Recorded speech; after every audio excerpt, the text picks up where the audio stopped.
여러분 안녕하십니까? 이어서 뉴스데스크 경남권 소식입니다. 어제와 오늘 부산 동아대 부민 캠퍼스 재학생 9명이 확진된 가운데 경남에서도 조금 전 확진 환자 1명이 나왔습니다. 창원에 사는 10대 여학생으로 어제 접촉 사실을 통보받고 마산보건소에서 검사한 결과 양성 판정을 받았습니다. 이 학생은 지난 16일과 17일 사이 동아대 인근 음식점에 있었으며 당시 동아대 확진 학생들이 참석한 것으로 확인됐습니다. 경상남도는 동아대 관련 접촉자 등 명단 108명에 대한 검사 결과 이 학생과 부산 거주 학생까지 2명은 양성, 음성은 50명, 56명은 결과를 기다리고 있다고 밝혔습니다. 코로나19로 대부분의 행사가 취소돼 꽃소비가 줄어들면서 화훼 농가들은 그 어느 때보다 힘든 시기를 보내고 있습니다. 특히 결혼식이나 장례식에 사용하는 화환마저도 조화로 만든 저가품들이 시장을 점령하면서 화훼 농가들은 설 자리를 잃어가고 있는데요. 농민들이 직접 나서서 생화 화환을 사용하자는 운동을 벌이고 있습니다. 문철진 기자가 취재했습니다. 꽃바구니 안에 꽃을 가득 담아 아담한 틀 위에 올립니다. 여기에 축하 리본을 달면 화환이 완성됩니다. 꽃다발 형태로 만든 화환도 있습니다. 행사가 끝나면 손님들에게 나누어 줄 수 있고 쓰레기도 남지 않습니다. 화환 재사용도 막을 수 있어서 생화 소비를 늘릴 수 있습니다. 행사가 끝나고 나서 또 그 남은 그 잔치 분위기의 그 마음을 또 한 분 한 분한테 또 답례로 드릴 수가 있고. 가짜 꽃으로 장식한 3단 조화에 비해 가격이 높지만 생화로만 느낄 수 있는 향기와 아름다움 덕분에 소비자들의 반응도 좋습니다. 생화를 하니까 꽃이 너무너무 예쁘고 참 좋아요. 그리고 행사를 끝나고 나면은 가져갈 수 있어서. 국내 화훼 시장은 행사용 화환이 70% 이상을 차지하고 있습니다. 하지만 조화로 만든 저가 화환이 대부분을 차지하는 데다 그마저도 재활용이 적지 않아 생화 소비는 더욱 줄어들고 있습니다. 보다 못한 농민들이 직접 생화로 화환을 만들어 소비자들을 찾아 나섰습니다.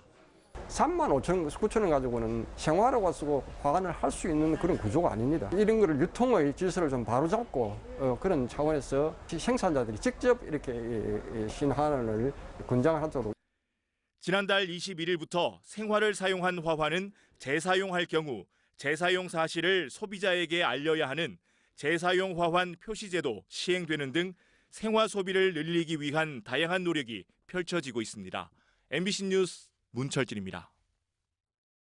농경지 면적에 비례해 농업인들에게 보조금을 주는 공익직불제가 올해부터 시행됩니다. 그런데 일부 농가에서 실제 농사도 짓지 않는 땅에 대해 보조금을 신청하는 사례가 우려되면서 직불금 지급을 앞두고 농림축산식품부가 점검을 강화하고 있습니다. 서창우 기자의 보도입니다. 1,600제곱미터 규모의 한 농경지. 입구는 굳게 닫혀 있고 안쪽을 들여다보니 컨테이너 한 채와 폐기물이 널브러져 있습니다. 여기에다 입구 주변 땅은 콘크리트 바닥으로 이 땅의 20%는 농사를 지을 수 없는 상황입니다.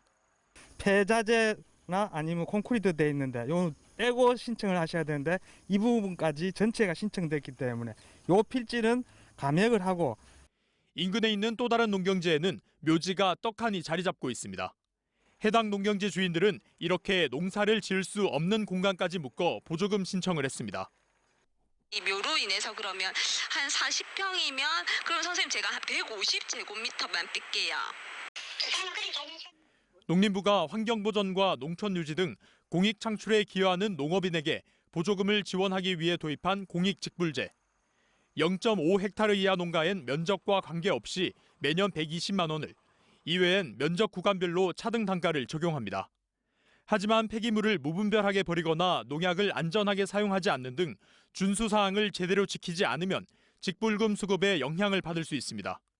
준수 사항을 이행하지 않으면 직불금이 10%에서 최대 100%까지 감액됩니다. 부정한 방법으로 공익 직불금을 신청하거나 수령한 자는 1년 이하의 징역 또는 1천만 원 이하의 벌금.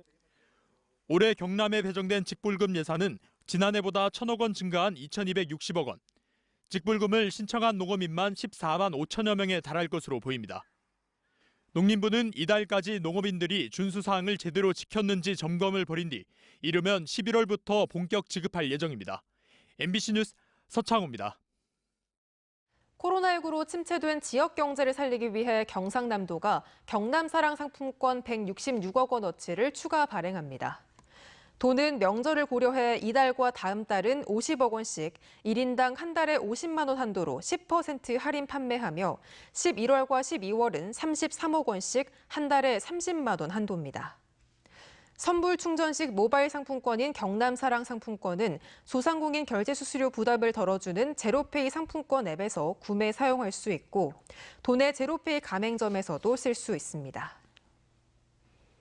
중소벤처기업부는 추석을 맞아 오는 23일부터 29일까지 전국 동네 슈퍼 1000여 곳에서 추석맞이 동네 슈퍼 공동 세일전을 개최한다고 밝혔습니다. 이번 행사에선 식료품과 차례용품, 선물 세트와 주류, 음료 등 70여 개 실속형 상품 위주로 최대 50% 할인 판매하며 10,000원 이상 구매할 경우 장바구니나 주방세제 등을 증정합니다.